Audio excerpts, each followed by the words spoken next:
इस तरह से पूरा दिन बीत जाता है। अगले दिन गोरी कव्वी बहुत जल्दी उठ जाती है और फिर गोरी कव्वी कालू कव्वे को कहती है, कालू, उठ जाओ। और कितने देर आलसियों की तरह और कामचोरों की तरह सोते रहोगे?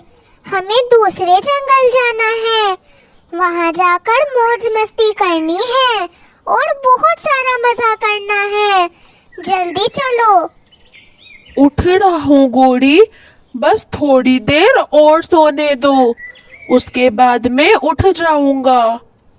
जल्दी से उठ जाओ, वरना एक बड़ा चोंच मारूंगी तुम्हारे पेट पर। ऐसा मारूंगी कि तुम ऊपर उठ जाओगे। गोरी, तुम भी ना बिल्कुल पागलों के तरह ही बातें करती हो। उठ गया मैं, मुझे मारना मत। अब बस मुझे नाश्ता दे दो, बहुत जोरों की भूख लगी है। अगर मैं कुछ खाऊंगा तभी उड़ पाऊंगा, वरना तो मुझसे उड़ना नामुमकिन है। हाँ, ये डर बना रहना चाहिए तुम पर। सुबह से तो मैंने भी कुछ नहीं खाया, सीधे रानो चिड़िया के घर पर चलकर ही खाएंगे। वो तो बड़े अच्छे अच्छे और मीठे मीठे फल रखती है। और फिर दोनों रानो चिड़िया के घर चले जाते हैं। रानो चिड़िया, चलो हम लोग अपने जंगल की तरफ निकलते हैं। मैंने और कव्वे ने तो नाश्ता भी नहीं किया। हम तो सोच रहे थे कि कहीं हमें देर ना हो जाए। जल्दी से हमें कुछ खाने को दे दो, नाश्ता कर कर तुरंत ही निकलना है हमें।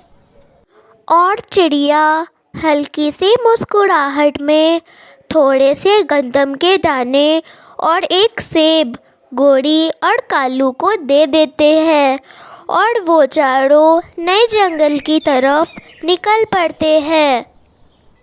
चिड़िया, आखिरकार इतने देर के सफर के बाद हम तुम्हारी बहन के घर पहुंच ही गए।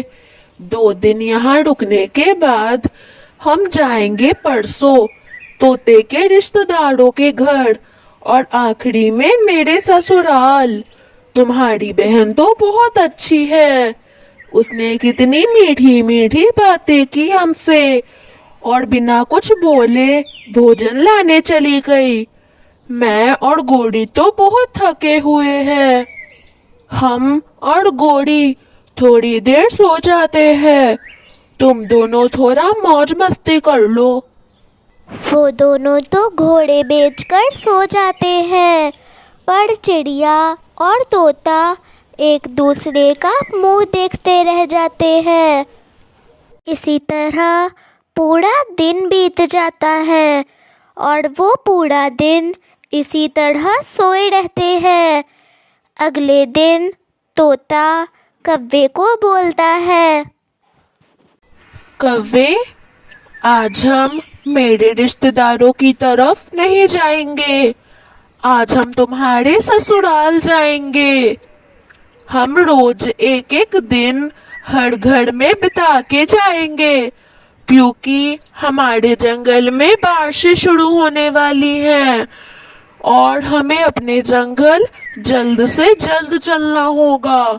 इसलिए हम सबसे पहले तुम्हारे ससुराल की तरफ जाएंगे। कौवा फंस चुका था। वो अब इस बात पर कुछ भी नहीं बोल सकता था, इसलिए वो लोग गोरी के मायके चल पड़ते हैं। बाप रे बाप, नहीं, अब मैं जिंदा नहीं रह सकती। हे भगवान, उठा लो मुझे। गोरी, तू तो पहले अकेले आ जाया करती थी, तो मुझसे तो तेरा भोजन नहीं लाया करता था। अब तू पूरी सेना को लेकर आ चुकी है। मेरा खुद का भोजन मुझसे जमा नहीं होता। मैं इतने सारे पक्षियों का भोजन कहाँ से लाऊंगी? तू बहुत आलसी है। मुझे तो लगता है कि कैसी बेटी पैदा कर दी है मैंने। मेहनत का नामो निशान नहीं दिखता तेरे अंदर। मैं तो नहीं संभाल पाऊंगी इतने सारे मेहमानों को।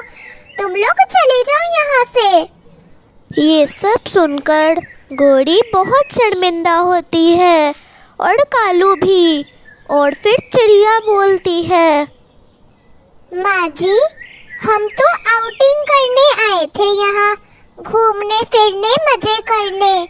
सोचा जाते जाते अपने रिश्तेदारों से मिलकर जाए। सबसे पहले मैं अपनी बहन से मिली, फिर तोते के रिश्तेदारों से और फिर आपसे।